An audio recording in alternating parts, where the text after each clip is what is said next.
Welcome to Remembering the Forgotten, a space where leaders think out loud without polish or performance. No scripts, no personas, just what becomes audible when the noise drops and the mind is free to speak for itself. These conversations are not about delivering insight, they are about thinking together in real time, testing ideas against stillness, letting two open minds stretch each other. The intention is simple: to create a space where clarity can emerge and where listeners don't just consume perspectives, but feel permission to engage their own thinking more honestly. Today, I'm joined by Sam Kukathas. Sam works at the intersection of philosophy, leadership, and embodied transformation. He understands vision from the inside and the limits of trying to create change through effort alone. This conversation isn't about performance or optimization as a strategy. It's about resonance as lived experience, about what happens when leadership no longer relies on pushing, and how clarity returns when the system is allowed to regulate and reorganize itself. With a background in philosophy, law, and leadership research, he brings uncommon precision to the invisible mechanics of change. This is a conversation about alignment over effort, presence over force, and leadership that emerges when the system remembers how to move. And with that, a heartfelt welcome to you, Sam. Marcus, thank you, brother. It is great to be here. Great to be basically in your living room, is how I experience it. It's wonderful to have you. Thank you, man. So, before we begin, Yeah. when I speak of coherence, Mm, I'm pointing to a state where nothing inside is in conflict. yeah. Body, thoughts, emotions, and action aligned, Mm, moving as one. No push, no urgency, no yeah. fear driving the moment. And when I speak of stillness, I don't mean silence.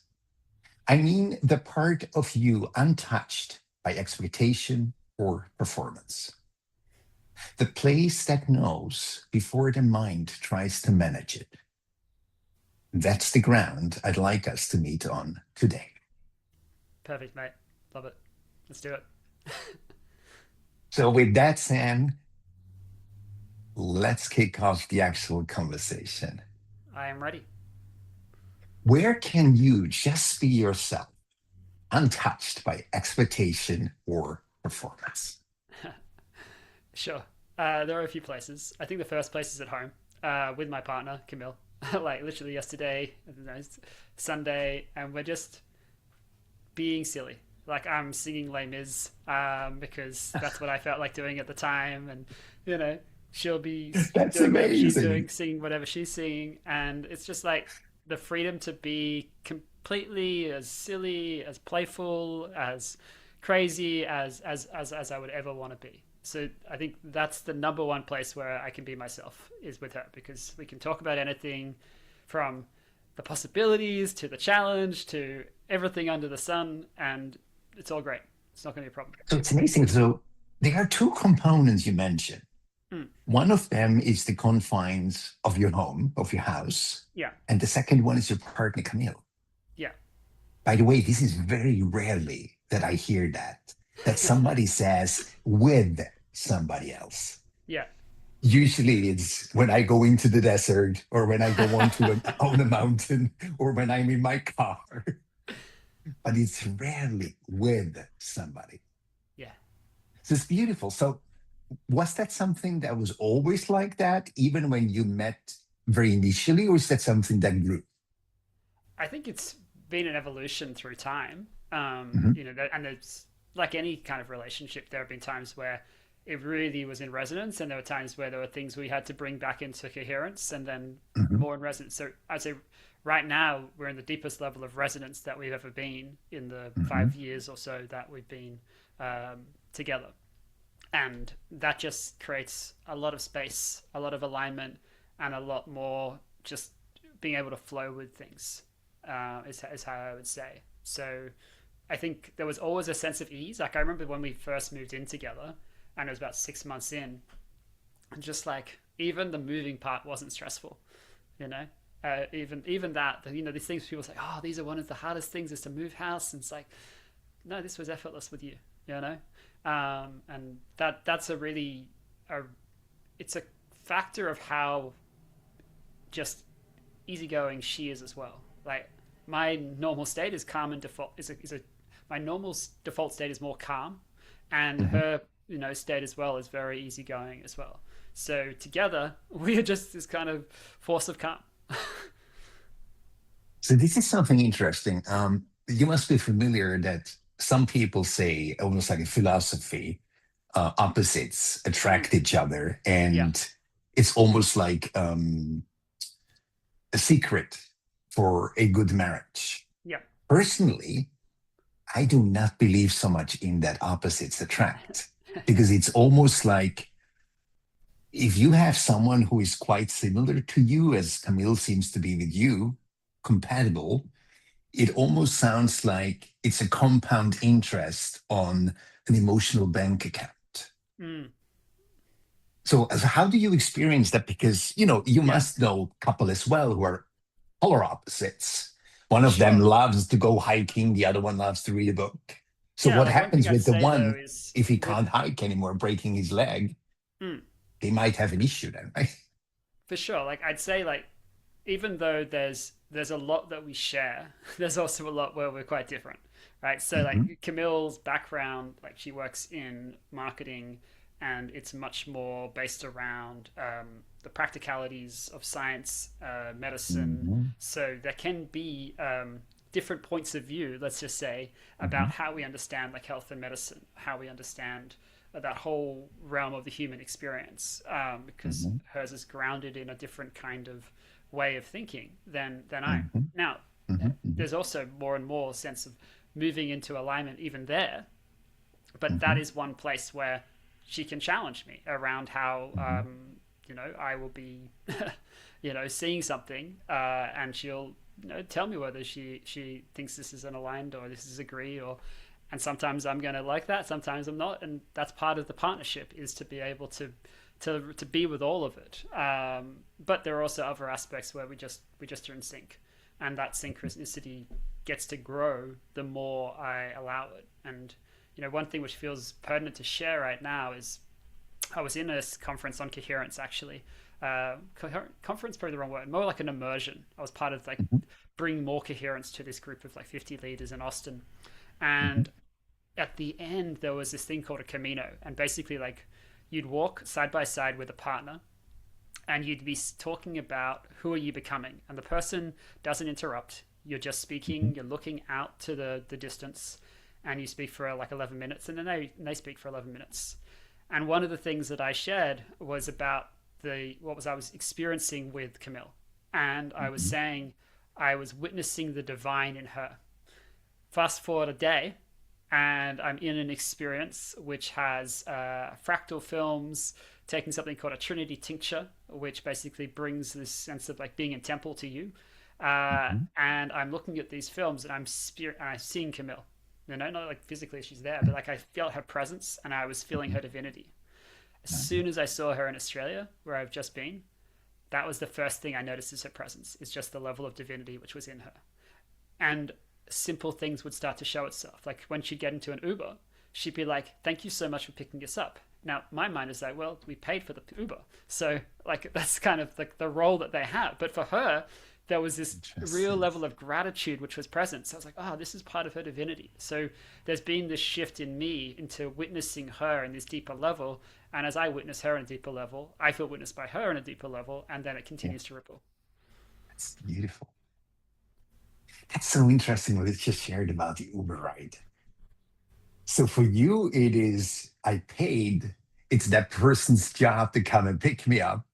And mostly, this person should not even voice themselves at all while I I wouldn't ride say in my that. No, Uber. that would be taking it No, too I'm far. just joking. That I'm that's just that would be joking. crazy, right? Like That's I think provoking you. my experience of an Uber ride varies dramatically. There are some places like when I was in Austin, I was having chats with them because there was a resonance. In London, probably don't have many chats, but in Australia, it seems much more common to have conversations. So you'd actually start to get to know people, and I really enjoyed that. And Camille's really good at asking questions and creating that space, whether it's in an Uber or just with a bunch of strangers. So that just naturally started to happen. But I also then noticed for myself that when I was in Australia, I would also allow myself to be myself. So Mhm. there was one particular occasion which I remember, um, which was essentially I was in an Uber drive. It was a short one, and the guy just asked some questions, and I think one was like, "What was a lucky number?" or something like this. But I don't Mhm. know if I remember first. There was something about what do I do, and people Mhm. ask all the time, "What do you do?" And you could Mhm. try and like give them some version, or you could just try and just like be yourself. And Mhm. so often I will give some version, because it's like are they going to understand like how do I convey that I work with sound Mhm. frequency? But I was like, no, Mhm. okay, so I work with sound frequency, I do this, I clear distortion in people's field. And then Mhm. suddenly we're in this conversation about sound frequency. The guy had gone through cancer, he'd overcome it. I started to talk to him about how the work that we would do with sound frequency is starting to have an impact on people with serious health challenges. And he was like, wow, that's fascinating. So we just Mhm. created this resonant bond within the short period of time, maybe 10, 15 Mhm. minutes, to the point where by the end of it, I was like, ready to have Ian's number and like be Mhm. in a conversation with, what was possible, right? Because Mhm. Mhm. uh, but I do think Camille probably played a role because I was already prepped, primed for that conversation, having Interesting. spent, a few weeks in Australia in Yeah. Ubers and then Yeah. allowing that to kind of transform. So this is a very fascinating topic. It's conversation. So coherence shows up in literally every realm of life, even in a mundane conversation like in an Uber. Yeah. So now I'm curious, Sam. If you walked into the same Uber and you were business minded, Mm. how would you answer the question, what do you do? And how do you answer the question, what do you do if you're in coherence? If you're just yourself? Hmm. Sure. Let me see. It's a challenging question. Like, I think if I'm in business moment, I'm like, why am I in business moment in the car? Like, why do I need to Mhm. be in that space anyway? Would be my question Mhm. for myself, um, Mhm. rather than just sharing whatever's on my mind at that particular moment in time. Like, I think I Mhm. could give 1,000 different versions of who I am as an expression based on the moment of time that it's being Mhm. expressed, rather than there being some like cookie cutter answer as to what it is that I I am or do or be, which is an expression That's of what I everything. mean. That is exactly what I mean. I help so that blah, blah, Yeah, blah. yeah, Do yeah, you usually use that not at all or extremely rarely? And have you yeah, grown into saying, would you really do? yeah. Oh, it varies entirely. Like there have been times where I've used the I guide people to unlock the limitless potential to transform humanity. That was sort of like a common way Mhm. of looking at things from like late 2023 to 2024 Mhm. onwards. Mhm. Mhm. Now I kind of like people talk about like freedom activator, sometimes. So then sometimes that gets like a way of positioning, myself. But I don't think of myself as a title. Like my Mhm. friend Stephen Young is almost like he's a Stephen, I'm a Stephen, I'm a Sam, and it's Mhm. like Mhm. I don't know if Mhm. I necessarily go that far, but there's an aspect to it which I kind of relate to. Mhm. But there's a dynamic nature to who we all are, right? So like Mhm. as we keep remembering more about like who we are, whatever's being forgotten, dormant, gets activated within Mhm. ourselves, the expression of who I am alters from that space. Like I wouldn't have expressed myself in the way I'm expressing myself here when I was an Mhm. academic. Like that's not how I saw Mhm. myself. It would have been a very different kind of energy, Yeah. a lot less resonance potentially, Yeah. and I couldn't even imagine having a conversation like this when I was in that space of Yeah. thinking in the Makes world in sense. that those very linear terms. Yeah. Makes sense. Will probably have been quite an unease conversation back then, right? Probably. Probably even our first conversation would have gone a little bit differently. Yeah, yeah. I think I'd be like, oh, where's this guy going? Or I don't know. Like, I think I've always had a lot of curiosity though, Marcus. So like the simplest thing I could say about me is I'm infinitely curious. You know, like the job title changes over time, but the curiosity Mhm. doesn't. It just gets deeper and deeper. Like I've been playing over the last weekend with Manus AI. Have you ever used Manus? No? Oh my god, man, like it's just been acquired by Meta for quite a lot of money, but Okay. don't hold that against them. Um, they you can build so quickly. So rather than being like I put a prompt into ChatGPT and then Uh-huh. it provides some ideas of how you might utilize that prompt, it's building Mhm. with you, and you can see it's working out. You can see it's coding. You can Interesting. see everything as it's going. Um, and so I've just been in this curiosity mode. So I was like, all right, what if I created a virtual board of advisors? My friend Johan Negorio, who I think you might know Johan Yeah. at some point, right? Mhm. He was Mhm. talking about the idea of that. And I was like, oh, let me try that. Like I got back on the plane to have, Mhm. quite a lot of time on a plane from, Australia to London. So let me Mhm. start to build that process. So I started to build the process of building this board of advisors. And I was like, whoa, this is so cool. Like seeing like what's the strategy? What is the approach that they might take? And then I'd be like, wait, that's not resonant. I want to tell you about this piece, so they can go, oh, okay, great. We're going to reframe all of that. Oh, we misunderstood what you meant. Oh, thank you. Like it'll literally self-correct with you, and then it will build new documentation, build new websites with you. Like it's dynamically, right? It's like in a conversation where we're constantly Yeah, in this it's really push and pull. immersive as it Yeah, sounds. yeah, That's incredible. I'd just love to have a link to that, look yeah, yeah. into I can it, send you the link. Yeah, because that is amazing. It saves a lot of time, right? it saves a lot of time.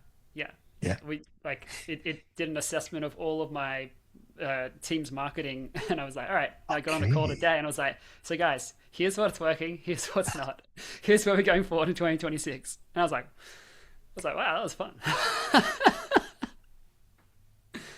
Gosh, I love that. And Yeah, you said something interesting about your curiosity. yeah, Isn't that an underlying characteristics or quality of almost every scientist going into science? for sure, man. Yeah. Is it possible that if one immerses too much into academics, that Mm. this curiosity might almost get a little bit damned, a little bit dimmed? Yeah, well, I think you could go down the rabbit hole so far that you never stop. So one of the things that happened for me is I was writing about the human condition through the lens of this 18th century Scotsman David Hume, and Okay. I would like if you imagine what this text, the Treatise of Human Nature, would look like when I'm underlining, circling, writing notes in it, like it's a very weathered piece of work.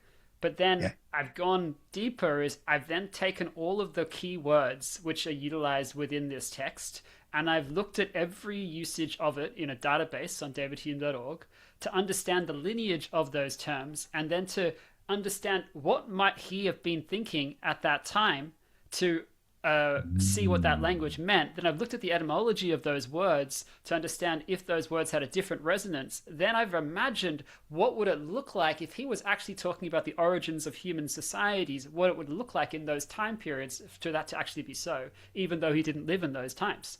So I would go deep, deep, deep, deep into the imagination of Mhm, what it could mhm, be, and then I'd build a picture of what it might be and what it might look like, whether it was like Roman times, medieval times, mhm.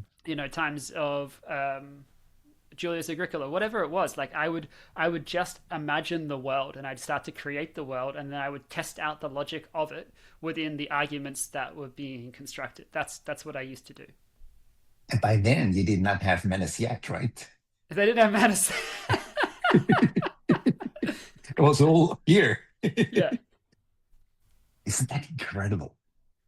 That just proves how powerful our mind is if it's used properly, Oh, for sure. right?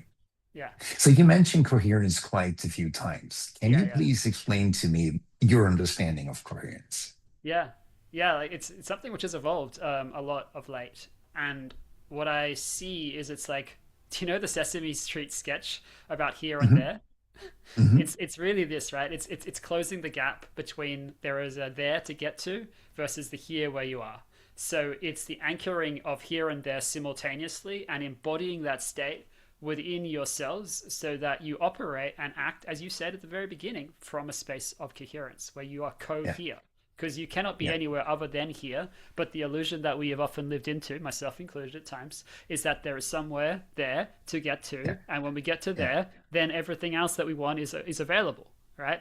Rather than it's just like the happiness trip, It's like, oh, I yeah, want to yeah, get yeah, yeah. there, then I'll be happy. No, no, no, no, no. Like, there's only there. There's only now. So from only now, let's just experience all of it, collapse the timelines, and get to experience what it feels like to have that coherence in the body. And then what tends to show up is like what you actually wanted in material reality, if it's aligned, just shows itself from that It is space, here often already. instantaneously. Yeah. Yeah. It's interesting. Some people say that they're like two different worlds. So one of them is the parallel world, which is Mm. kind of the future, Yeah. and then is the presence. However, I personally become to believe that the future is actually a parallel presence. Mm. All I need to do is I have to call it into reality now. Totally. There's 100%. nothing to create in the future. Mm. So, how do you personally see that? Yeah. Like I'd create from now, right? And by creating Hmm. from now, the future comes here.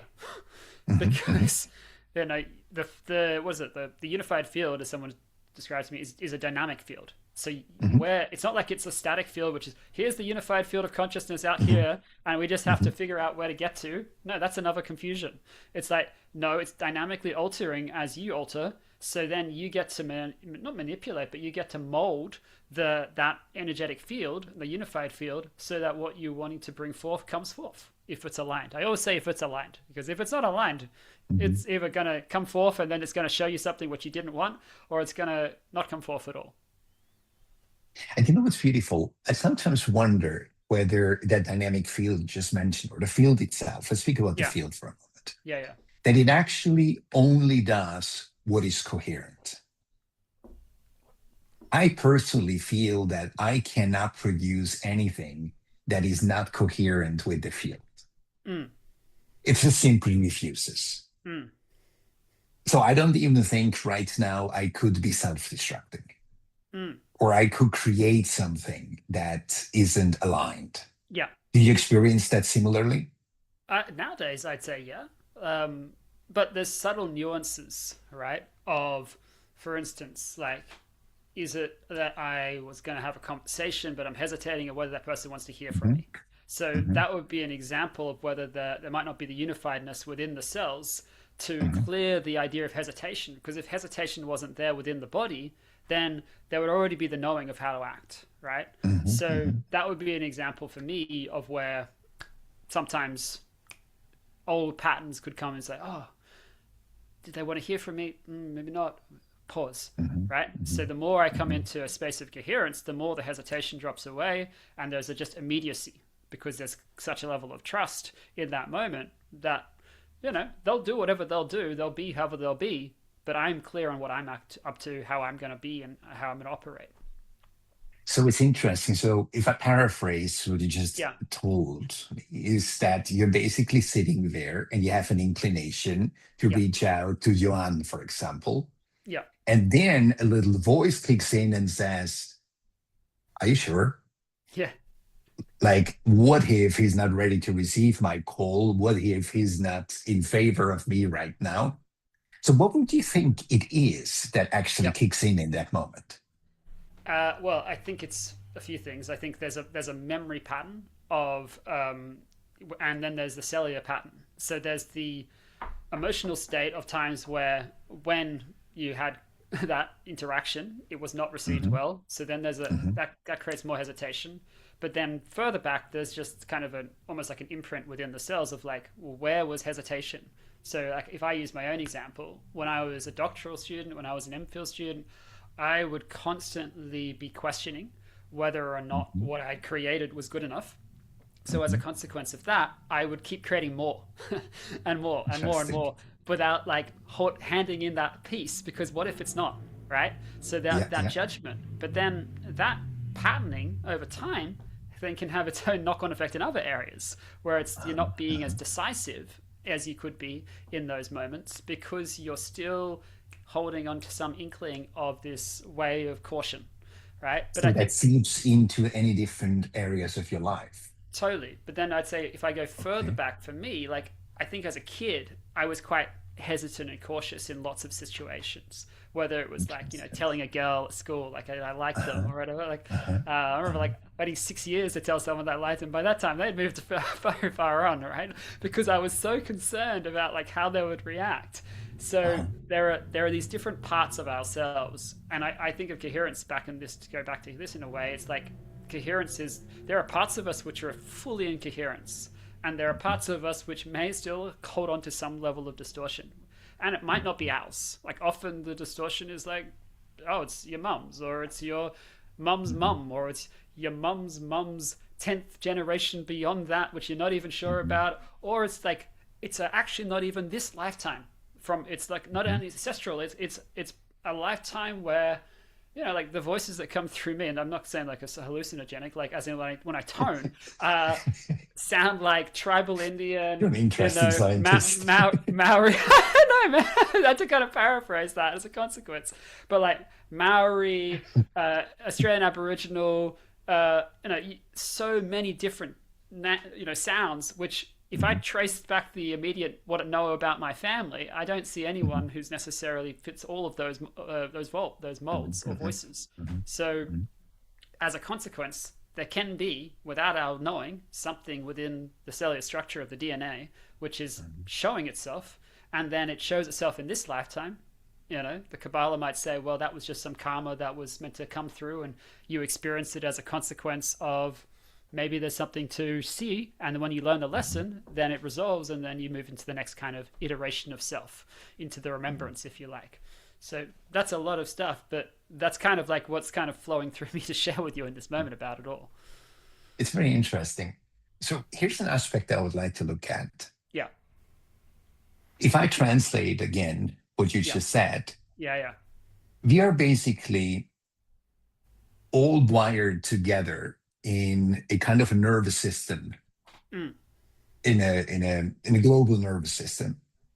So we are picking up on each other's nervous actions or reactions. mm.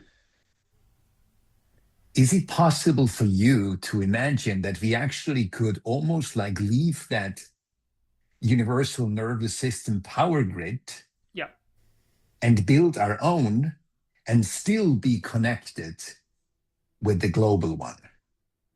So that actually not so much influence at all. Like if I look at where I'm living now, yeah.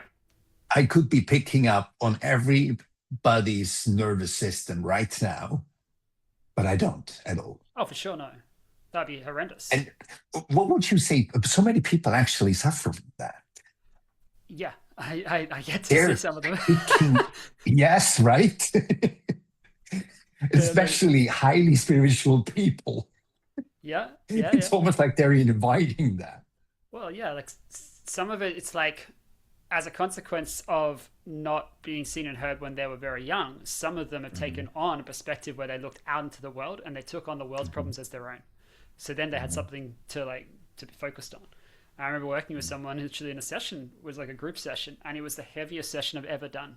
And I've worked with people around abuse, and it was just like this was like that was Mhm. like a cakewalk. And I'm not trying to say that to be like facetious. It was just like literally, this was like the room cleared. Like half the people left because it was so dense, because they felt the energy of the entire world, and suddenly that was there channeling through me as we were moving Mhm. through all of these spaces.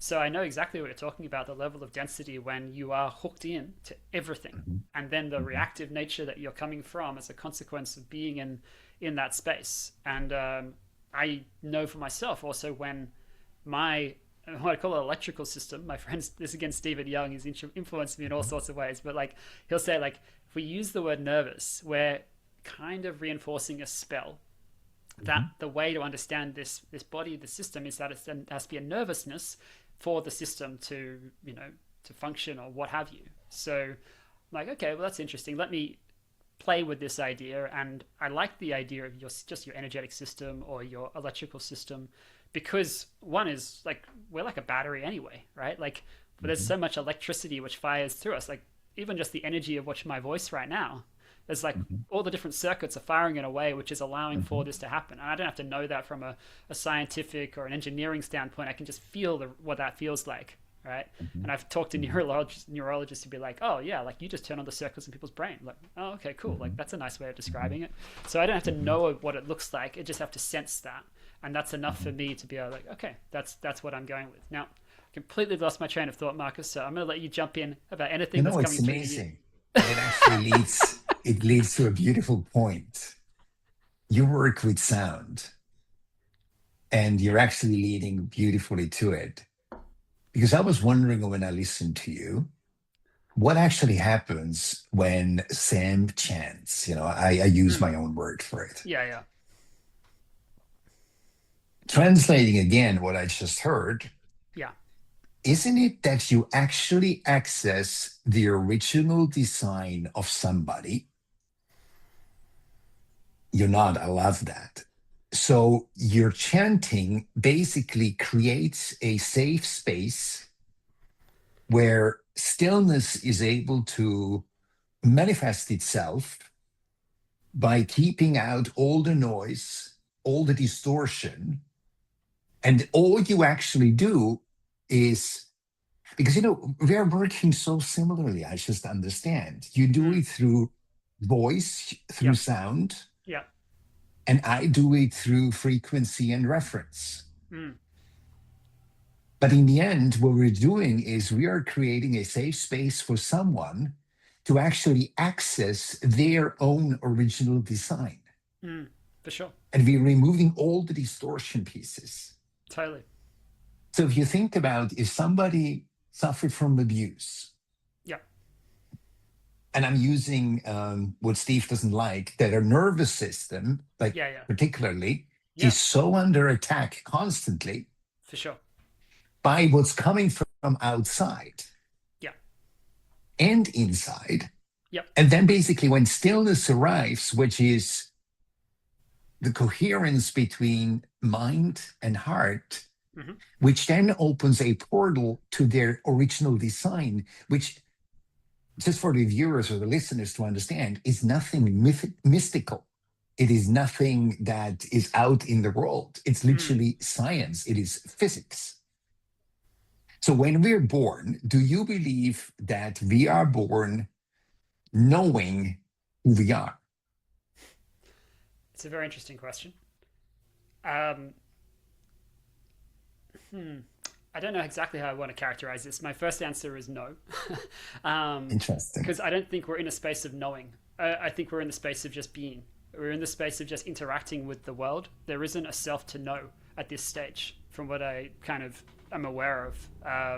So, if that's the case, So let me add something to that. yeah, I love the knowing and the being part.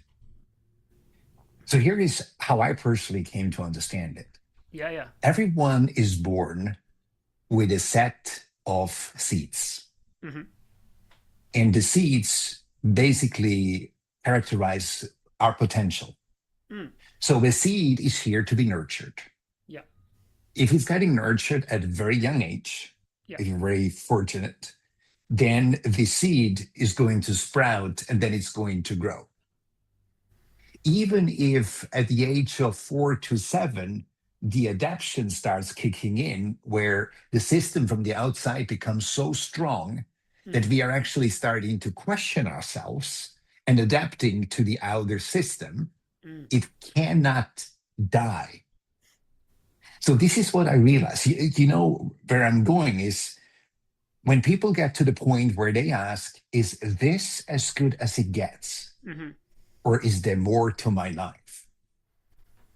I believe that's when that seed actually starts talking, hmm, where it says, you know what? This cannot be it. This is not how it was intended mm, initially. mm, So, do you agree that there is something like we are born with a whole set of who we are hmm, unknowingly, hmm. but it's there? Yeah, like I think in a very simple way, for sure. Like I think we are born with a whole bunch of stuff to uncover. And the question is whether we will uncover as much as we might hope in the time that we have available, or the time that's, designated to us, or that we choose to designate to this destination, right? Because I think of us as choosing to be here, all 8 billion, or so, however many numbers there are of people in the world, all choosing to be here, souls choosing to be here. And then as a consequence, we could also choose to leave because we no longer feel resonant with the journey. So we could choose, nope. And it could show itself in all sorts of ways. It could show itself in terms of illness. It could show itself in terms of voluntarily opting out, and not to say that that's a great way of doing it, but that there are people where that could be just doesn't feel like aligned, and so from that standpoint, that's the choice that they would make. And that's something that I've thought about, not for myself nowadays, but for others, what that looks like, and why to come from a space of non-judgment when those do choose, if that was the case, if it got to a point where the experience of life was just so much that just they couldn't see a reason to continue being here. I just had a thought, which is quite challenging to voice in the presence of a scientist like you. I personally believe life is so simple Mm, that even a child can understand it. for sure. And it takes us grown-ups to make it so complex that I no totally agree. one gets it anymore. Do you agree with that? Oh, totally, man. Like, I think one of the things, and I think this is where plants can be interesting when you partner with plants, is that Mhm, they'll bring you into the simplicity so quickly. mhm, All of the noise gets distilled. Like I remember one particular moment where my friend was saying, "Well, that's a lot of money," and I said, "No, that's money, and you added the a lot." Right, and then we'd go into like this conversation. It was a conversation about what it would look like to transform humanity, because if we're going to do a plant, like we're not, sorry, not do a plant, be with a plant. We want to experience it in a way which is a co-creation of what's going to be most impactful, not just like go in a forest and take a plant and experience what's going to come through. Like that was the context in which I created with this with my mate. So but that was an example of the distillation. A similar, like in Austin, when I was through this Trinity tincture, I would be like, oh, you know, we're running. The people are like, oh, we've run out of clean water, so this optimized water. Okay, cool. And I'm like, well, what if it was just water, and then we added whether it was clean or unclean, right? In the same way, like is it Umoto, the one where you put the intention into the water and that shifts what the mhm, water mhm, tastes like and mhm, experiences, or if it mhm, goes moldy. So I was like, well, what if that mhm, would be the same with actually the way we characterize water? Like, could we mhm, shift the frequency of clean versus unclean water just by characterizing it in a different way?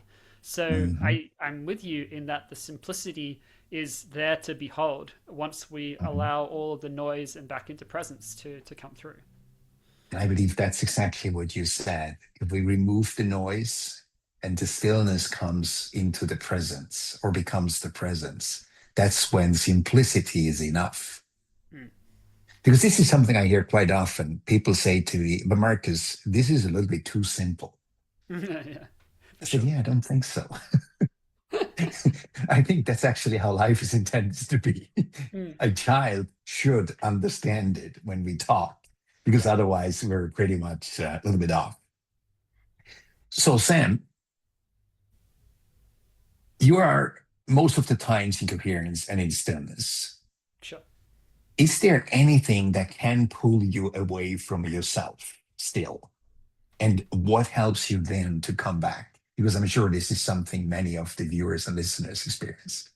Yeah, like I think if I'm in like I'll think of it as an example in Australia, like Mhm, where I was at a party, people I don't know at all, but it's also not a crowd of people where there was any kind of resonance. I mhm, think one person, he worked on buses or the bus schedule or traffic lights or something like that. mhm, And I could try to engage and be curious about that. But as soon as I mentioned anything about, whether I asked me, what do you do? Like, talk about sound, you could tell mhm, straight away it was like a lead balloon. And it's just like, mhm, this isn't a space that I want to be, right? mhm, So mhm, we opted out of being there very quickly after that. But that's a mhm, place where it's like, this doesn't feel coherent. But for me, that's mhm, just a signal that go where their resonance is. It's not that you have to Mhm. avoid people because like, oh god, there's no coherence here or whatever. It's just like no, no, like time is precious. Choose it in a Mhm. way which is intentional. Where do I want to Mhm. spend time in a space of resonance? You know, when you invited me to Mhm. be here, it's like, yeah, it'd be great to be with you. Mhm. Mhm. So it's an instant yes to come and have a conversation with you. The fact that we're Mhm. recording is just, you know, byproduct of the fact that this is what the format is. But it's not a, it's just like, you know, Exactly. This is pretty much a conversation we would have otherwise, right? If we just meet for absolutely. a one-to-one. It's no Yeah, yeah. difference. It's. I wouldn't say it's distinct from how we communicate when we've caught up on Zoom or we first met. Like it's always been this kind of buzzy kind of energy, this Right, playful nature. Yeah, right. Because it was fascinating. You just mentioned coherence and then mm. you mentioned resonance. Yeah, So resonance is almost a prerequisite for coherence. 100%. That's what I feel. Beautiful. That's beautiful. And what helps you to come back is literally to remove yourself. Sometimes that's the simplest way. If the other way is a little tricky way, but it's like if I'm with, you know, say family, and they're an Uh-huh, open family who's open, and uh-huh. there is a disresonance between us, I can invite them to come back into coherence with me through an experience, right?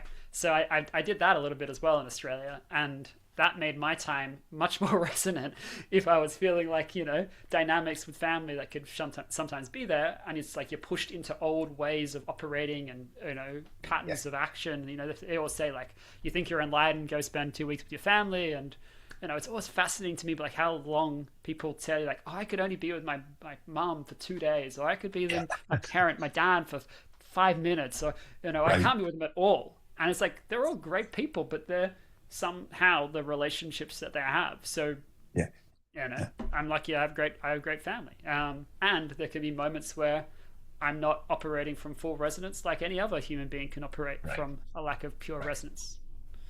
And even then, you can remove yourself and, Sure. excuse yourself for a moment. So Oh, this is what totally. I do. Even if I have a great bunch of people, I still excuse myself because, it's needed. Yeah, you know, like one of the so I want to share a little bit of something of a vision I've got, and it's the idea of relational coherence. So Uh-huh. what I've been imagining, and I don't know if you know Patrick Cowden, or like the one Yep. who's created Warm Space. I feel like you'd really get on with Patrick. So you guys should definitely chat because it's all Yeah, about I'd love to human have some connection. introductions of Yeah, yours yeah. anyway. Yeah, for sure. I'll remind me to send you guys a message Yeah. because yeah, you guys will love each other. But you know, he's created a platform which is around basically creating flow and connection, human connection within Mhm. minutes, right? And then I obviously work around creating flow and connection within minutes through sound. So with different Mhm. mediums to Mhm. create similar effect.